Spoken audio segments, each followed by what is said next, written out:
All over the world, people want democracy. In countries rich and poor, in countries democratic or less democratic, there is a strong support for the concept of democracy.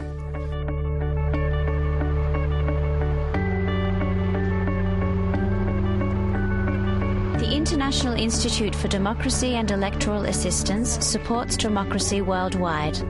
The Swedish-based intergovernmental organisation has representatives from 25 member states and is dedicated to strengthening democratic institutions and processes at global, regional and country levels.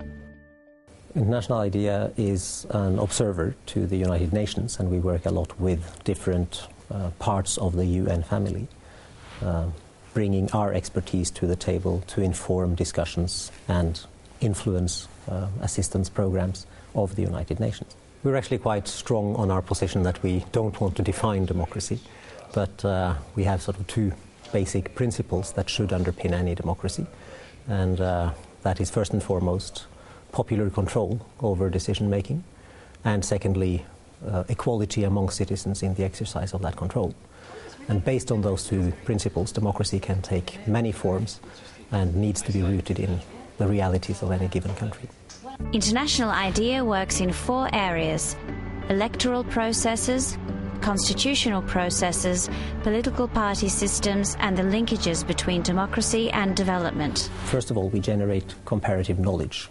The second way we do things is we seek to influence the policies and actions of development actors, of democracy assistance actors, and of countries in the way they strive to improve democracy.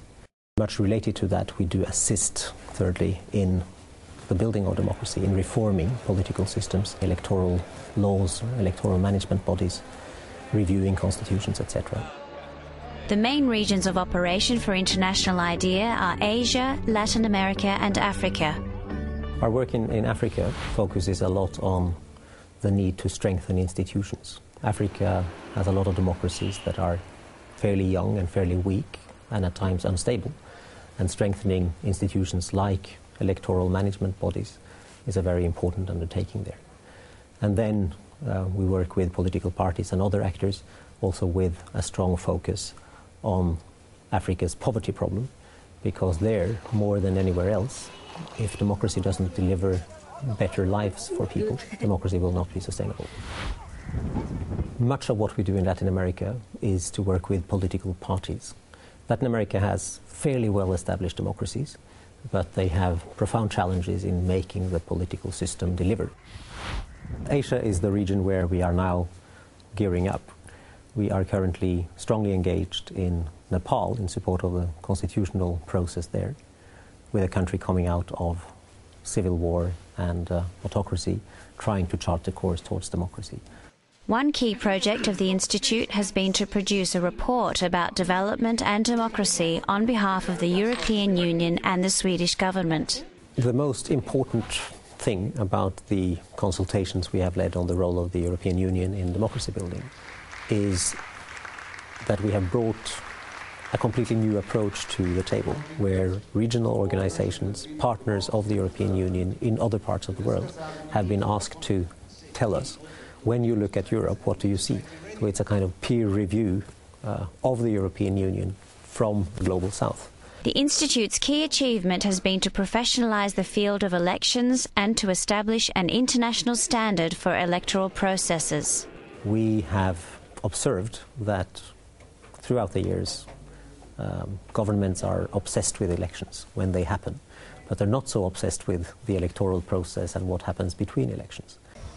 People feel frustrated and let down by democratic institutions, by political parties, by parliaments, by governments, because they don't see results in their daily lives.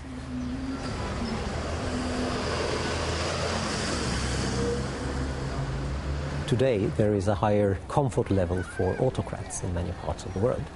And I think that is because there are very successful alternatives to democracy out there, primarily China and other Asian tiger economies, that have done extremely well on the economic front, but that don't exercise democracy I think there is a profound need for a continued dialogue between regions and between regional organizations of the world on how democracy can be improved. Democracy and development is the topic this morning. We shouldn't shy away from realizing that there are big challenges out there in individual countries and in global trends, and those challenges need to be addressed, and there is a need for governments and for international actors to do more to support and sustain democracy.